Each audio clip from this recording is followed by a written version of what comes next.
Time के कार्यक्रम में पीएम मोदी ने कारोबारियों से बात की और कहा भारत की अर्थव्यवस्था पर दुनिया को भरोसा है और देश में हो रहे निवेश से ये साफ नजर भी आ रहा है।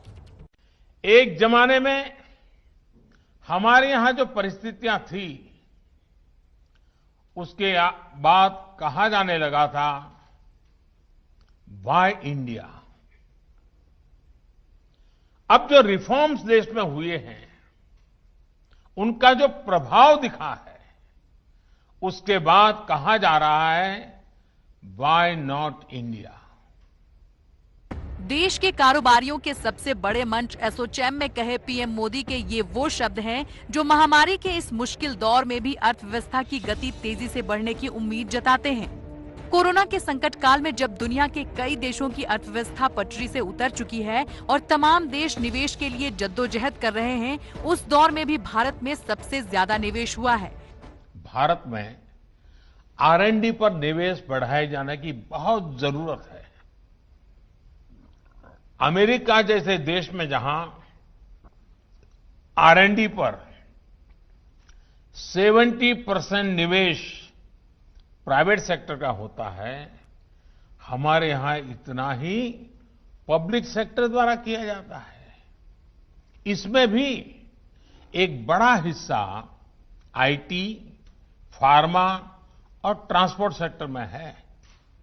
यानी आज जरूरत यह है कि R&D में प्राइवेट सेक्टर की भागीदारी बढ़े। कृषि, डिफेंस, स्पेस, एनर्जी, कंस्ट्रक्शन यानी हर सेक्टर में हर छोटी बड़ी कंपनी को R&D के लिए एक निश्चित अमाउंट तय करना चाहिए।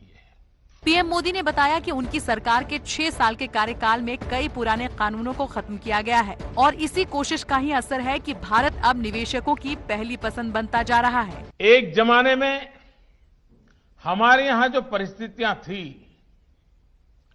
उसके बाद कहा जाने लगा था वाई इंडिया।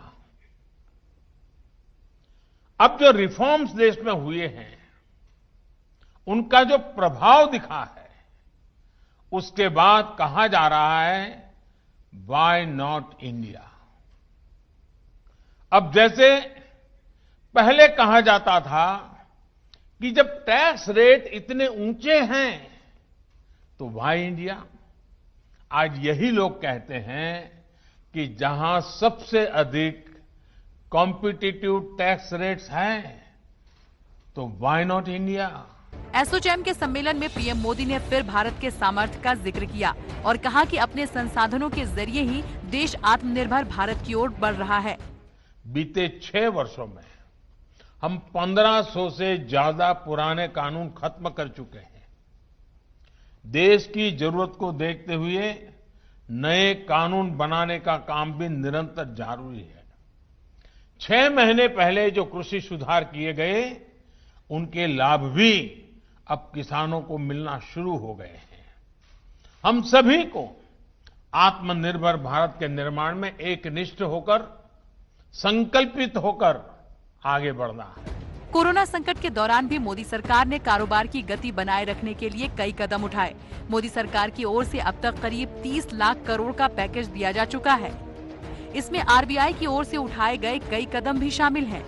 कोरोना के दौर में मोदी सरकार की इन्हीं कोशिशों का असर है कि चीन जैसे देशों से कई कंपनियां भारत की ओर रुख कर रही हैं और इनका असर आने वाले दिनों में विकास के रूप में दिखाई देगा।